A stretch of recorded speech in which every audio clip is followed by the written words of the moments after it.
네, 수출입을 처음 진행하시다 보면 관세법인을 선택해야 될지 관세사무소를 선택해야 될지 고민되시는 경우 많으시죠? 네, 안녕하세요. 뉴웨이브 관세사무소 박소라 관세사입니다. 특히 처음 수출입업을 시작하시는 대표님들의 경우에 관세사무소도 괜찮을까?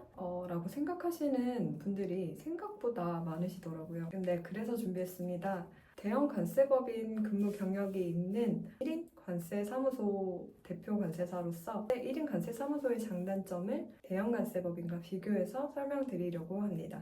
네, 본격적으로 비교 설명을 해드리기 앞서서 관세법인과 관세사무소의 개념적인 차이를 먼저 말씀드리면 좋을 것 같은데요. 관세사법이라는 데 딱 나와 있어요. 관세사가 5명 이상 등록이 되어야지만 법인 형태로 운영이 될 수가 있고요. 관세사무소는 말 그대로 관세사 1명만 있어도 관세사무소 형태의 운영이 가능합니다. 무조건 관세사무소라고 해서 1명의 관세사가 있는 것은 아니고요. 관세사무소에도 여러 명의 관세사가 근무하는 경우가 많습니다. 네, 본론으로 들어가서 1인 관세사무소의 장단점에 대해서 말씀드려 볼게요. 네, 첫 번째, 대표 관세사가 실무를 직접 한다. 네, 가장 큰 장점이라고 생각하는데요. 사실 대형 관세법인의 경우에는 대표님들이 직접 실무를 하시는 경우는 거의 없습니다. 그러시기도 하고 대형 관세법인의 경우에는 그 규모가 아주 크기 때문에 대표 관세사님들은 주로 영업이나 중대한 사안이 고객사에 아주 중대한 사안이 생겼을 때에 한정해서 실무에 개입을 한다라고 보시면 될 것 같아요. 그래서 1인 관세 사무소의 경우에는 대표 관세사가 직접 실무를 진행한다라는 점이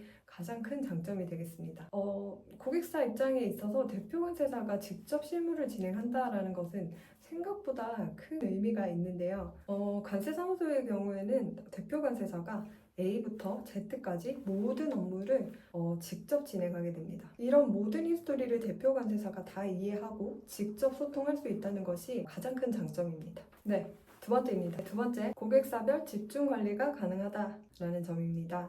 대형 관세법인의 경우에도 고객사 관리를 참 잘하죠. 저도 대형 관세법인 출신으로서 대형 관세법인의 경우에는 체계가 있는 편이기 때문에 사실 고객사 관리도 되게 체계적으로 이루어지기는 합니다. 하지만 특성상 대형 관세법인의 경우에는 대기업, 중견기업에 해당하는 수출입 물량이 아주 많은 큰 기업들을 고객사로 가지고 있는 경우가 많기 때문에 아무래도 고객사 관리가 이런 규모가 있는 기업에 집중되어 있는 경우가 많습니다. 하지만 1인 관세사무소의 경우에는 입장이 다르죠. 우선 1인 관세사무소의 고객사분들은 처음 수출입을 진행하시는 분들이거나 아니면 소규모 사업업체 그리고 중소기업 정도가 될 것 같은데요. 그래서 대형 관세법인보다는 조금 더 밀착형으로 고객사 관리가 가능하다는 점도 1인 관세사무소의 장점으로 말씀드릴 수 있을 것 같아요.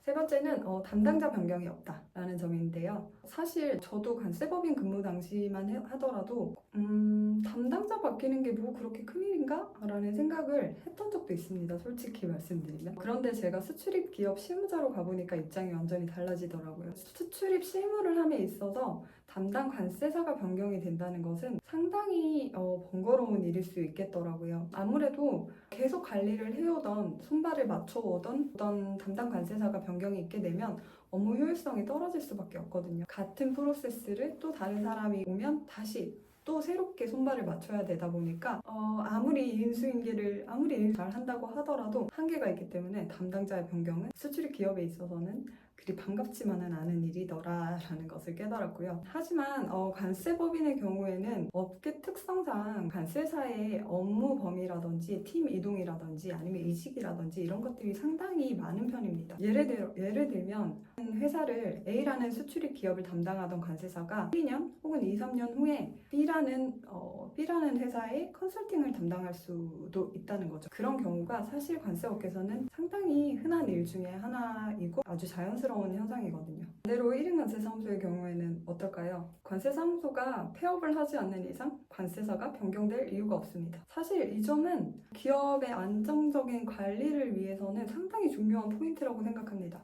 이제는 이때까지 장점을 말씀드렸으니까 단점이 비춰질 만한 것들을 말씀드려 볼게요. 네 번째입니다.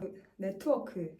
그리고 인적자원에 관한 부분입니다. 아무래도 대형 관세 법인의 경우에는 주로 이제 주요 입항지 뭐 부산이라든지 인천 그리고 인천공항 그 외에도 수출입 기업이 위치한 도시에 지사들을 가지고 있는 경우가 많습니다. 따라서 대형 관세 법인의 경우에는 이런 풍부한 인적 자원 그리고 네트워크를 활용해서 영업 활동을 하는 경우가 많은데요.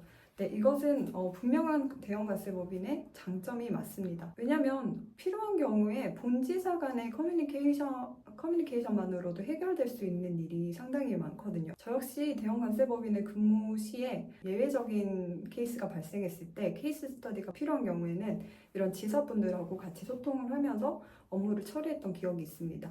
네, 대표적으로 네트워크가 필요한 경우는 세 가지 정도로 말씀드릴 수 있을 것 같아요. 세간과의 까다로운 소통이 필요할 때, 그리고 예외적인 케이스들이 발생해서 케이스 스터디가 필요할 때, 그리고 조금 먼 거리에 있는 세관이나 창고에 직접 방문할 경우가 생겼을 때, 네, 이 경우에 네트워크라든지 그리고 인적 자원이 풍부하면 도움이 될 수 있는 부분일 것 같은데요. 그렇다면 1인 관세사무소는 이런 세 가지의 경우에 전혀 대응이 불가하냐? 당연히 아니겠죠. 1인 관세사무소를 개업한 관세사님들은 대부분 관세법인이나 다른 관세사무소에서 실무적으로 많이 경험을 해보신 분들이 나와서 오픈을 하시는 경우가 많습니다. 이런 경우에 당연히 모든 걸 혼자서 처리해야 되기 때문에 더더욱이나 적극적으로 네트워크 구축이라든지 협업이라든지 이런 것들을 잘 마련을 해두니까 걱정하지 않으셔도 될 것 같습니다. 특히 1인 관세사무소의 경우에는 관세사에게 무슨 일이 생기면 우리 통관에 지장이 있는 거 아닐까라는 걱정을 제일 많이 하시게 될 텐데요. 사실 고객 일정에 차질이 없도록 서비스를 제공하는 것은 기본적인 사항이기 때문에